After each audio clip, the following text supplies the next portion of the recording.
Olá, querido irmão, querida irmã, chegamos na lição de quarta-feira, cujo título é O que o Senhor pede? Hoje nós vamos estar continuando vendo, a relação de Deuteronômio com os outros livros da Bíblia, e hoje nós vamos nos apegar especialmente ao texto que há em Miqueias, capítulo 6.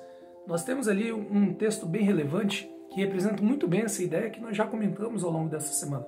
A ideia de que o livro de Deuteronômio, assim como os 5 primeiros livros da Bíblia, são percebidos na Bíblia como sendo a base fundamental ali, a lei, a aliança, que fundamenta a relação entre o povo de Deus e o próprio Deus, e a divindade. E, portanto, os demais profetas, eles vão buscar aplicar aqueles pontos à realidade atual do povo, recebendo, logicamente, os oráculos, as profecias, as orientações divinas, para conduzir o povo com base nessa lei, nessa aliança. Percebemos isso, inclusive, aqui em Miqueias capítulo 6, quando nós vemos essa questão específica e bem interessante que Deus vai tratar com o povo de Israel através de seu profeta.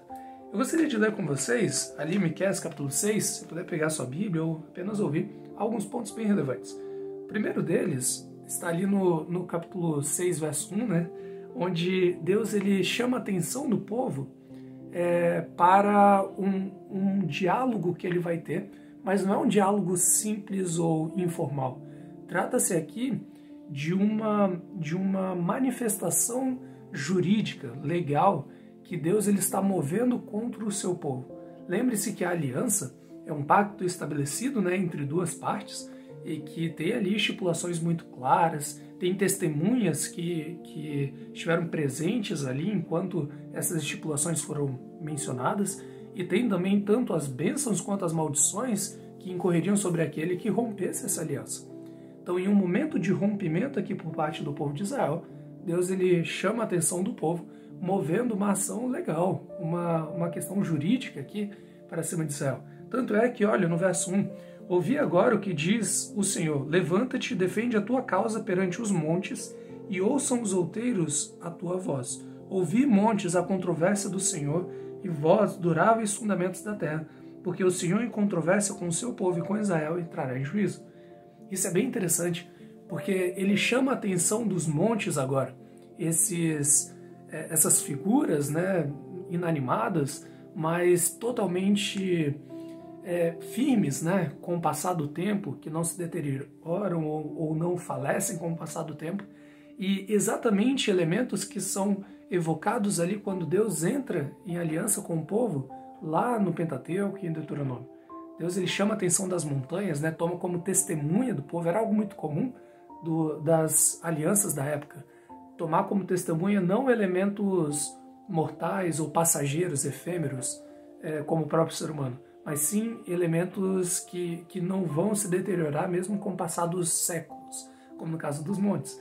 Por isso ele diz, olha, montes, minhas testemunhas da aliança, venham aqui, prestem atenção, porque eu vou falar aqui, vou mover um problema, uma controvérsia, e aqui o autor da lição muito bem explica que o termo utilizado aqui tem esse aspecto legal, e eu vou mover essa questão contra Israel, e Israel vai se levantar, como nós vemos aqui no verso 6, e defender a sua causa perante as minhas testemunhas.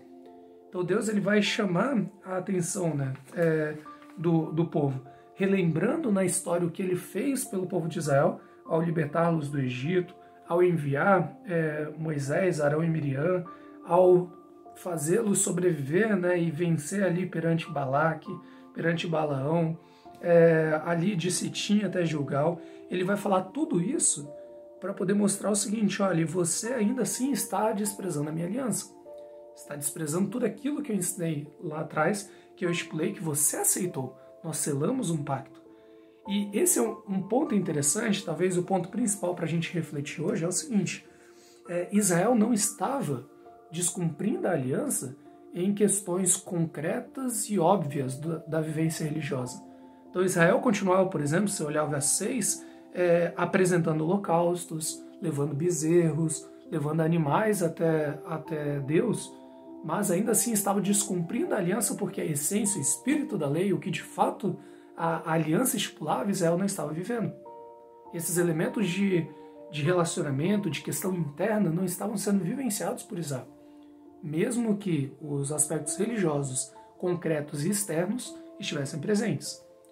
Em uma transferência óbvia, uma aplicação óbvia para a nossa realidade, é importante que você pense essa questão. Em primeiro lugar, veja que a aliança ela tem esse aspecto, né, jurídico e legal.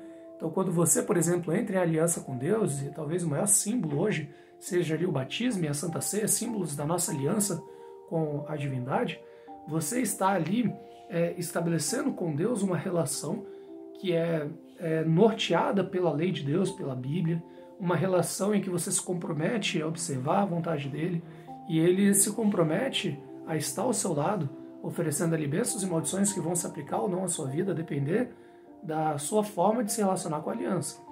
Mas o ponto principal para você pensar é que, embora nós possamos também romper a aliança através de práticas concretas, ritualísticas e religiosas do dia a dia, nós também podemos romper a nossa aliança com Deus, mesmo praticando essas questões. Embora a gente possa desprezar isso também em alguns momentos, em outros a gente pode não estar cumprindo a aliança de Deus e ainda assim vivenciando essa questão religiosa. Pense um pouco nisso. Se mesmo você que está indo à igreja regularmente, faz seus cultos, devolve seu dízimo, guarda o sábado, ou, enfim, mesmo você que está vivendo essas questões concretas e externas da vivência religiosa, se você tem vivido aqueles aspectos internos e essenciais que pautam o relacionamento com Deus. Esse é um ponto bem importante. Deus te abençoe e nós nos vemos amanhã para estudarmos mais um pouquinho da lição de Escola Sabatina. Até mais.